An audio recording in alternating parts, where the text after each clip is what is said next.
Hai semuanya, selamat datang di sesi bedah materi kita kali ini. Nah, buat kalian yang lagi nyiapin diri buat uji kompetensi nurse, atau mungkin sekedar pengen ngasah insting klinis, kalian ada di tempat yang pas banget. Hari ini kita bakal gaspol review kilat 10 kasus esensial di keperawatan gerontik. Nggak pakai basa-basi, fokus kita cuma satu. Gimana caranya nentuin diagnosis keperawatan dengan super cepat dan pastinya akurat. Udah siap? Yuk kita mulai. Bagian pertama, pemenuhan kebutuhan dasar. Oke, kita masuk ke kasus nomor 1. Coba bayangin, kalian lagi dinas di Panti Ureda, terus ada pasien lansia umur 70 tahun yang ngeluh lemas. Tapi perhatiin deh data utamanya. Ada bau pesing dari pakaiannya, dan dia sering banget ngompol, entah itu di kasur atau pas lagi duduk. Kira-kira apa nih tebakan kalian? Yap, benar banget. Jawabannya adalah inkontinensia urin. Kalau kalian nemu clue lingkungan atau pakaian yang bau pesing, ditambah kebiasaan ngompol alias ketidakmampuan kontrol buang air kecil, itu udah pasti banget ngarahnya ke diagnosis ini. Simple kan? Lanjut ke kasus kedua. Sekarang keluhannya beda lagi nih. Pasien ini ngeluh nyeri pas BAK dan ngerasa kayak nggak tuntas gitu. Terus, pas kalian raba atau palpasi, area simfisis pubisnya kerasa keras. Beda ya sama kasus pertama tadi. Kalau ini, masalahnya ada di mana coba? Kalau yang ini, jawabannya retensi urin. Jadi bedanya tuh gini, kalau inkontinensia, itu masalah kebocoran alias nggak bisa nahan. Nah kalau retensi ini masalah penyumbatan.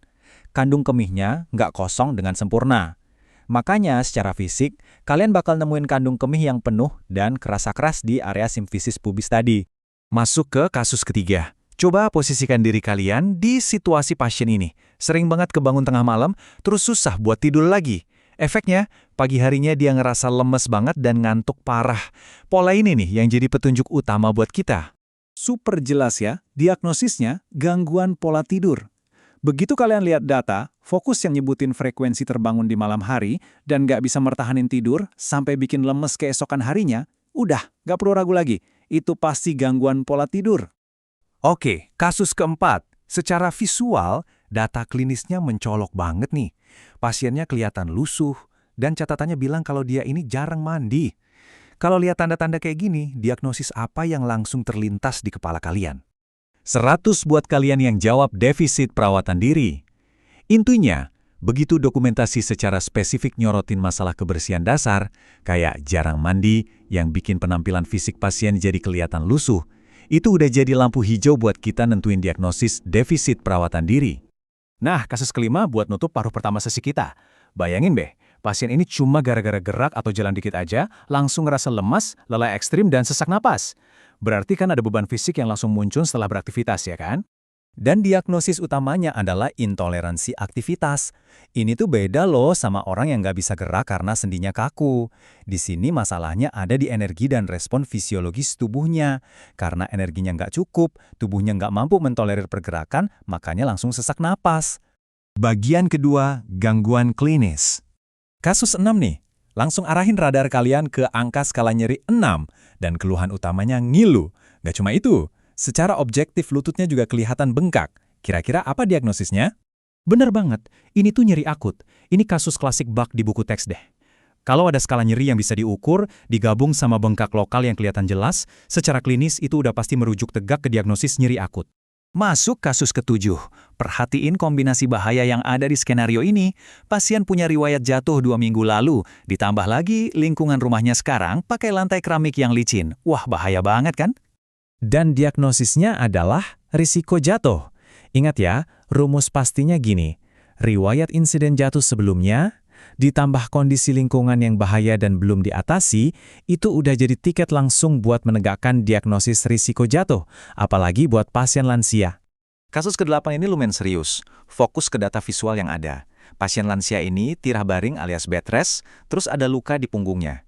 Nah, lukanya ini ngeluarin pus atau nanah putih dan jaringan di sekitarnya udah menghitam. Jelas ya? Diagnosis utamanya gangguan integritas kulit atau jaringan. Adanya kerusakan yang nyata, ditambah pus dan jaringan nekrosis pada pasien yang imobilisasi, itu udah ngasih kita semua data mayor yang diperluin buat nentuin diagnosis ini tanpa mikir 2 kali. Hampir selesai, kasus ke-9. Coba telaah situasi ini. Seorang lansia yang penglihatannya terganggu, jalan pakai tongkat, tinggalnya di rumah yang barang pecah belahnya pada berserakan. Bayangin risiko lingkungannya setinggi apa? Makanya, diagnosis yang paling pas adalah risiko cedera. Poin kuncinya di sini adalah kalau ada gangguan sensorik dan mobilitas, terus pasiennya ada di lingkungan yang penuh benda tajam atau berbahaya, itu probabilitas terjadinya cedera fisik bakalan meroket tajam, lebih dari sekedar risiko jatuh. Kasus ke-10, sekaligus pertanyaan cepat terakhir kita nih. Fokus banget ke batasan mekanis tubuh si bapak ini. Sendinya kaku, rentang geraknya turun drastis, dan dia benar-benar kesulitan buat bergerak. Jawabannya tentu aja gangguan mobilitas fisik. Nah, ini yang ngebedain masalah struktural di sendi dengan kelemahan energi yang sempat kita bahas di awal tadi. Keterbatasan mekanis dalam rentang gerak sendi itu selalu ngebawa kita ke diagnosis masalah mobilitas fisik. Oke, sekarang giliran kalian. Ini dia kasus tantangan kita. Kali ini saya nggak bakal ngasih tahu jawabannya. Kalian baca baik-baik kasus yang muncul, analisis data yang ada, terus langsung aja tulis diagnosis terbaik versi kalian di kolom komentar ya. Saya pengen lihat seberapa jeli kalian nangkap clue-nya. Yuk, kita diskusi di sana. Sebagai penutup sesi bedah materi kita, saya cuma mau ngingetin satu hal penting. Jago ngejawab soal dan nentuin diagnosis dengan cepat itu emang krusial banget buat kompetensi kita. Tapi di penghujung hari, saat kalian benar-benar berhadapan sama pasien lansia di lahan praktek, yang bakal terus mereka ingat adalah cara kalian memperlakukan mereka. Jadi, yuk kita aplikasikan prinsip etika keperawatan secara nyata dalam kegiatan praktik harian kita. Tetap kedepankan empati, jaga otonomi dan rahasia mereka, dan selalu kasih sentuhan manusiawi yang hangat. Itulah yang bikin kalian beda. Bukan cuma sekedar tenaga medis biasa, tapi perawat yang luar biasa. Makasih banyak udah ngikutin sesi ini dari awal sampai akhir, dan sampai ketemu lagi di pembahasan klinis seru berikutnya.